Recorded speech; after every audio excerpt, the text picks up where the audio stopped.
Channel سے جڑے رہنے کے لیے یوٹیوب پر اس چینل کو سبسکرائب کریں۔ معزز سامعین اکرام، گھروں میں بیٹھ کر سننے والی پردہ نشین مائیں اور بہنیں، السلام علیکم ورحمۃ اللہ وبرکاتہ۔ الحمدللہ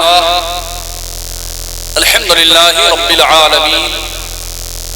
والعاقبۃ للمتقین والصلاة والسلام على اشرف الانبیاء والمرسلین وعلى آلہ واصحابہ اجمعین المکرمین، اما بعد فاعوذ باللہ من الشیطان الرجیم، بسم اللہ الرحمن الرحیم، وَأَمَّا بِنِعْمَةِ رَبِّكَ فَحَدِّثْ۔ صدق اللہ مولانا العظیم وصدق رسولہ النبی الامین المطیر المبین الکریم، ونحن على ذلك لمن الشاہدین والشاکرین والحمد للہ رب العالمین۔ قال اللہ تعالی فی شان حبیبہ الکریم، ان اللہ وملائکتہ یصلون علی النبی یا ایھا الذین آمنوا صلوا علیہ وسلموا تسلیما۔ اللہم صلی علی سیدنا وشفیعنا وحبیبنا ومولانا محمد بعدد کل معلوم لک وبارک وسلم،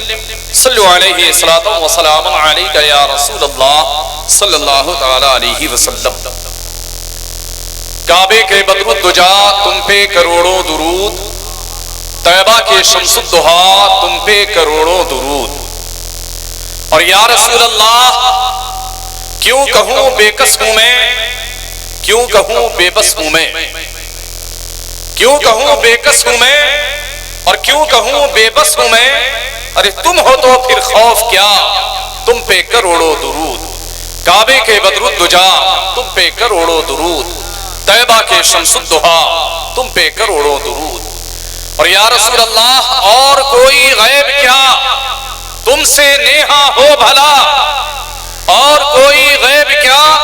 تم سے نیہا ہو بھلا، جب نہ خدا ہی چھپا تم پہ کروڑوں درود، کعبے کے بدر الدجا تم پہ کروڑوں درود، طیبہ کے شمس الضحا تم پہ کروڑوں درود، اور یا رسول اللہ آنکھ عطا کیجئے، اس لیے کہ جب تک میرے آقا عطا نہ کریں گے کسی کو کچھ نہ ملے گا۔ میرے آقا نے فرمایا کہ انما انا قاسم واللہ یعطی، میں بانٹنے والا ہوں اور اللہ مجھے عطا کرتا ہے۔ تو یا رسول اللہ آنکھ عطا کیجئے اور اس میں زیادہ دیجئے کہ جلوہ قریب آ گیا تم پہ کروڑوں درود، کعبے کے بدر الدجا تم پہ کروڑوں درود، طیبہ کے شمس الضحا تم پہ کروڑوں درود، اور اعلیٰ حضرت نے بڑی محبت کے ساتھ یہ ارشاد فرمایا کہ یا رسول اللہ کام وہ لے لیجئے، کام وہ لے لیجئے جو تم کو راضی کرے۔ بہت سارے لوگ کام کرتے ہیں، کوئی دنیا داروں کو خوش کرنے کی غرض سے کرتا ہے، تو کسی کا انداز یہ ہوتا ہے کہ وہ اپنے پیاروں کو خوش کرنے کی کوشش کرتا ہے، کچھ لوگ ایسے بھی ہوتے ہیں جو اللہ اور اللہ کے رسول کو خوش کرنے کے لیے کرتے ہیں۔ اعلیٰ حضرت نے بڑی پیارے انداز میں یہ ارشاد فرمایا کہ یا رسول اللہ کام وہ لے لیجئے جو تم کو راضی کرے، یا رسول اللہ کام وہ لے لیجئے جو تم کو راضی کرے، ٹھیک ہو نام رضا تم پہ کروڑوں درود،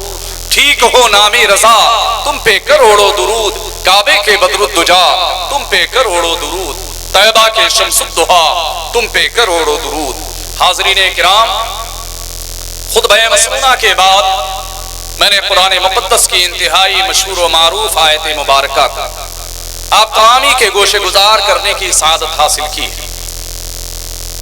ہمت کر کے آپ کے سامنے حاضر آ گیا۔ یہ ہمارے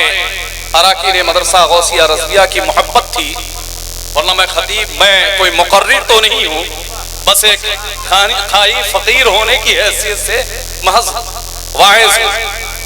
کوشش کروں گا میں اپنے چند منٹ میں اپنی گفتگو کو آپ کے گوشے گزار کروں گا۔ ایک مرتبہ اور نبی اور آل نبی پر بآواز بلند اللہم صلی علی سیدنا و شفیعنا و حبیبنا مولانا محمد بعدد کل معلوم لک وبارک وسلم صلو علیہ صلاة و سلام علیک یا رسول اللہ صلی اللہ تعالی علیہ وسلم۔ رب قدیر کا ارشاد مبارکہ ہے وَأَمَّا بِنِعْمَتِ رَبِّكَ فَحَدِّثْ، کہ اور تم اپنے رب کی نعمتوں کا خوب چرچا کر۔ آج کی یہ مجلس اسی ضمن میں منعقد کی گئی ہے۔ جیسا کہ آپ تمامی حضرات جانتے ہیں کہ شہر کے مشہور و معروف ادارہ مدرسہ غوثیہ رضویہ سے بحمدہ تعالی 5 حفاظ کرام نے تکمیل قرآن حفظ اختیار کیا اور انہوں نے قرآن پاک کو مکمل الحمدللہ یاد کر لیا، اور اسی خوشی کے موقع پر اس مجلس پاک کا اہتمام کیا گیا ہے، جو کہ ہمارا طریقہ اور ہمارے اسلاف کا یہ طریقہ رہا کہ جب بھی ہمیں اللہ کوئی نعمت سے نوازتا ہے، کوئی عظیم نعمت عطا کرتا ہے، تو ہم اللہ کے حبیب کی بارگاہ میں خراج عقیدت پیش کر کے اللہ کی بارگاہ میں اس انداز سے اس کا شکر بجا لاتے ہیں کہ اللہ کے حبیب کے نام کا جلسہ قائم کرتے ہیں، اور اس امید پر کرتے ہیں کہ کل اللہ کے حبیب صلی اللہ تعالی علیہ وسلم کی بارگاہ میں جب ہماری حاضری ہوگی، اللہ کے حبیب یہ ارشاد فرمائیں گے یہ وہ لوگ ہیں کہ اللہ کا شکر اس انداز سے ادا کیا کرتے تھے کہ یہ ہمیشہ میرا میلاد منعقد کیا کرتے تھے۔ ان کے ہاں کوئی حافظ قرآن بنتا تو میرا میلاد کرتے، ان کے ہاں کوئی عالم دین بنتا تو میرا میلاد کیا کرتے، ان کے ہاں کوئی کسی کو نعمت حاصل ہوتی تو میرا میلاد کرتے۔ یہ وہ لوگ ہیں جو مجھ سے محبت اختیار کیا کرتے ہیں۔ حاضرین کرام، الحمدللہ یہ حفاظ کرام کہ جن کے سروں پر دستار حفظ باندھی جائے گی، ان کی شان، ان کا مقام اور ان کا مرتبہ اللہ نے اتنا بلند و بالا کر دیا کہ اللہ کے حبیب کے زبان اقدس سے ان حفاظ کرام کے تعلق سے یہ کلمات نکلتے ہیں۔ میرے آقا یہ ارشاد فرماتے ہیں کہ جس نے قرآن پاک کو حفظ کیا،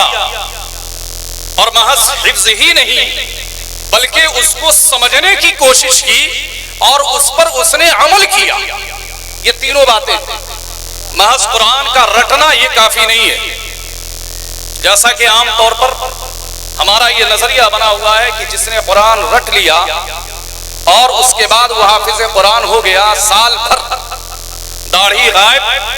اور جیسے ہی رمضان شریف کا مہینہ آئے داڑھی نکلنی شروع ہو جائے اور اس کے بعد مصلی امامت پر وہ کھڑا ہو جائے، ایسے حفاظ کے لیے نہیں ہے، بلکہ یہ ایسے حفاظ کے لیے اللہ کے حبیب کا ارشاد مبارکہ ہے کہ جس نے قرآن کو حفظ کیا اور اس کو محفوظ رکھا، اس کے مطابق اپنی زندگی گزاری، اللہ نے اس کو اتنا بڑا انعام عطا کیا ہے کہ 10 ایسے افراد کی کہ جن پر جہنم واجب ہو چکی ہوگی، ایسے افراد کی یہ حفاظ کرام بخشش کراتے ہوئے نظر آئے۔ اتنا بڑا مقام اللہ نے بلند کیا، اتنا بڑا مقام عطا کیا۔ کس کو عطا کیا؟ ایک قرآن مقدس کی حفظ کرنے والے کو اللہ تبارک و تعالیٰ نے اتنے بڑے بلند و بالا مقام سے سرفراز فرمایا۔ حاضرین کرام، انہی حفاظ کرام کی آج دستار بندی کا پروگرام رکھا گیا ہے۔ اس میں خصوصاً میں چند باتوں کی طرف نشاندہی کر کے اپنی بات ختم کروں گا۔ انشاءاللہ میرے بعد بڑی بڑی ہستیاں آئیں گی، ان سے آپ بیان سماعت کریں گے۔ سب سے پہلی چیز کہ یہ حافظ قرآن، جب تک حافظ قرآن نہ تھا اس وقت تک اس کو کوئی وقت نہ ملتی تھی، اپنے گھر میں اس کو کوئی مقام حاصل نہ تھا، لیکن جیسے ہی اس نے قرآن مقدس کی کلمات کو، قرآن مقدس کی آیتوں کو یاد کیا تو صرف اس یاد کر لینے کی بنیاد پر رب قدیر نے اس کے مقام اور اس کے مرتبے کو اس کے گھر میں ہی بلند کر دیا۔ باپ چاہے جتنا بڑا بھی ہو، اگر اس کا بچہ حافظ قرآن ہوتا ہے تو یقینی طور پر وہ بچہ جب امامت کے منصب پر فائز ہوتا ہے، قرآن پاک کو تراویح کی نماز میں سناتا ہوا نظر آتا ہے، تو باپ جب اقتدا کی نیت کرتا ہے تو یہ نہیں کہتا کہ میں اپنے بیٹے کے پیچھے نماز پڑھ رہا ہوں، بلکہ اپنے باپ بھی اپنے بیٹے کے تعلق سے یہ جملہ استعمال کرتا ہے کہ پیچھے اس امام کے منہ میرا کعبہ شریف کی طرف۔ ذرا سوچیں کہ بھائی جو گھر میں کسی کو وقت نہ دیتا ہو، باپ کہ جو باپ ہمیشہ اپنے بیٹے کو نام لے کر پکارتا ہو، رشتہ دار کہ جو ہمیشہ نام لے کر پکارتے ہوں، جو کبھی اس کو وقت نہ دیتے ہوں، لیکن جیسے ہی وہ حافظ قرآن بنتا ہے اور قرآن پاک کو سنانے کی غرض سے مصلی امامت پر آ جاتا ہے، تو پھر باپ ہو، رشتہ دار ہو، عزیز و اقارب ہو، جتنے بھی لوگ ہیں، محلے والے ہوں، سب کے سب اسے امام کی حیثیت سے جانتے ہیں اور یہ جملے استعمال کرتے ہیں کہ اقتدیت بہذا الامام، پیچھے اس امام کے منہ میرا کعبہ شریف کی طرف۔ اللہ اکبر، یہ کہہ کر وہ نیت باندھتے ہیں۔ کوئی یہ نہیں کہتا کہ میں اپنے بیٹے کے پیچھے نماز پڑھ رہا ہوں، کوئی یہ نہیں کہتا کہ میں اپنے رشتہ دار کے پیچھے نماز پڑھ رہا ہوں، کوئی یہ نہیں کہتا کہ میں اپنے بھائی کے پیچھے نماز پڑھ رہا ہوں، کوئی یہ نہیں کہتا کہ میں اپنی رعایا کے پیچھے نماز پڑھ رہا ہوں، بلکہ سب کے سب یہی جملہ کہتے ہیں کہ پیچھے اس امام کے اللہ نے مقام بلند کیا۔ کیوں بلند کیا؟ علم کی بنیاد پر بلند کیا۔ جب انسان کو علم حاصل ہو جاتا ہے تو اللہ تبارک و تعالی علم کی بنیاد پر اس کے مقام اور مرتبے کو اتنا بلند و بالا کر دیتا ہے کہ کبھی کبھی بعض اوقات ایسا بھی معاملہ آیا ہے کہ صرف علم کی بنیاد پر اللہ نے اپنے مقدس کلام میں بھی ان علم والوں کا تذکرہ فرما دیا۔ جیسا کہ آپ دیکھیں حضرت سیدنا سلیمان علیہ السلام کا تذکرہ جب چلتا ہے، ان چوٹیوں کا تذکرہ کیا جاتا ہے کہ جن چوٹیوں کو ہم اپنے ہاتھوں سے مسلنے کی طاقت رکھتے ہیں، جن چوٹیوں کو ہم ختم کرنے کی طاقت رکھتے ہیں، لیکن اللہ نے اس چوٹی کو اس لیے فوقیت دی، اس لیے اہمیت دی کہ وہ چوٹی نبی کے مقام اور مرتبے کو جاننے والی تھی۔ اللہ وحدہ لا شریک نے سورہ نمل میں اس چوٹی کا تذکرہ فرمایا کہ جس چوٹی کی اہمیت نہیں ہے، لیکن اللہ نے صرف اس لیے اسے مقام اور مرتبہ عنایت فرمایا کہ اس چوٹی نے نبی کے مقام کو جانا۔ اللہ اکبر، اللہ اکبر، یا رسول اللہ، یا رسول اللہ، زندہ باد، زندہ باد، زندہ باد، اللہ اکبر، یا رسول اللہ۔ تشریف رکھیں۔ شاعر اہل سنت حضرت علامہ غلام رسول دلکش راجوی صاحب بھی تشریف لا چکے ہیں کہ جن کو بچپنے سے لے کر آج تک سنتے سنتے ابھی تک طبیعت نہیں بھری، الحمدللہ بہت بڑی شخصیت ہے، یہ بھی تشریف فرما ہو گئے۔ ایک مرتبہ نبی اور آل نبی پر آواز بلند، اللہم صلی علی سیدنا و شفیعنا و حبیبنا و مولانا محمد بعدد کل معلوم لک و بارک وسلم، صلو علیہ صلاۃ و سلام علیک یا رسول اللہ صلی اللہ تعالی علیہ وسلم۔ حاضرین کرام، تو میں عرض یہ کر رہا تھا کہ ایک معمولی سی چونٹی کو اللہ نے اتنا بڑا مقام عنایت کیا کہ ایسے مقدس کلام میں کہ جس کلام کو اللہ نے سب سے زیادہ فضیلت عطا فرمائی، کہ جس کلام کو اللہ نے اپنے فضل سے اپنے حبیب کے صدقے میں آج ایک بچے کے دل میں اتار دیا